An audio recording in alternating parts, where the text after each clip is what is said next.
Graphics devices in R are very important because we need them to make plots. There are many different types of graphics devices that we can, on which we can make plots, and so this lecture is going to cover just briefly the various different graphics devices that are available to most users of R.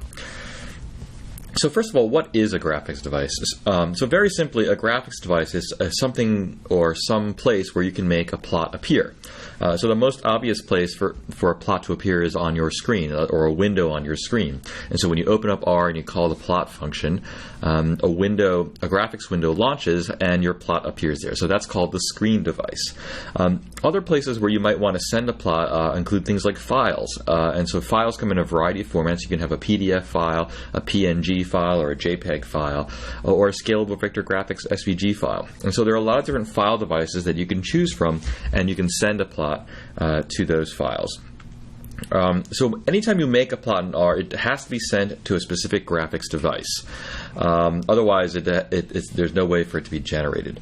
And the most common place for a plot to be sent is the screen device. So the screen device on the Mac is called Quartz. On Windows, it's called Windows. And on Unix Linux systems, it's called X11. So when you make a plot, you first have to think about where is this plot going to show up. And there's a full list of the devices that are available to you under the Devices Help page here, where you can call up with the ? Devices. There are also graphics devices that have been created by users on CRAN that you can make available to R by installing those packages.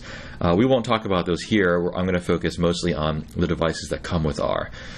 So when you're kind of plotting data and you're doing some visualizations and exploratory analysis and kind of looking through some data, usually the most obvious place to send a plot is the screen device. So you call a plot function like plot or xyplot, or maybe you're using qplot and ggplot2, and the plot will go to the screen device. And then you can look at your data very quickly and see if you want to see what you're going to do for the next plot.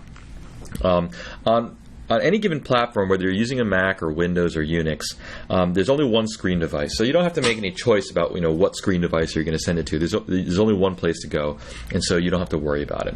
Now, however, usually after you've done some exploratory analysis and you've kind of figured out, well, what plots are things that you want to keep or you want to include, or maybe you want to send a plot to someone, then you have to make the plot on another type of device. For example, a file device. So when you make a plot in a file, then you can take that file, you can include it in a report, you can include it in a presentation that you're making, or maybe you can email it to someone. And so files are much more useful for that type of purpose. And so there are many different file devices to choose from, unlike with the screen device, and so we'll talk about some of those file devices here. It's important to realize that not every graphics device that I talk about in this lecture will be available on all platforms. And so, for example, there's no Windows device on a Mac or on a Unix system, and similarly, there's no Quartz device on a Windows system. So you won't be able to open every single graphics device on every platform.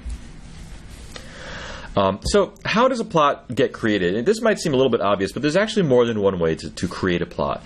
So the first one is, which is the kind of the simplest approach, and probably the one that you're already familiar with, is that you call a plotting function like plot or xyplot or qplot, and the plot just appears on the screen. Or the screen device, I should say. And then you can annotate the plot with functions like text or title or things like that. And then once you finish annotating your plot and it looks the way you like it, then that's it, you're finished. The plot is on the screen and you can look at it, you can show it to someone else on the screen.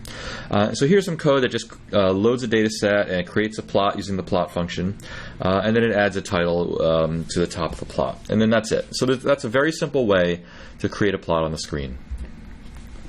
Another way for creating a plot is most commonly used for file devices, and it involves explicitly launching a graphics device. So you might open a file device, and then you create the plot using the plotting functions.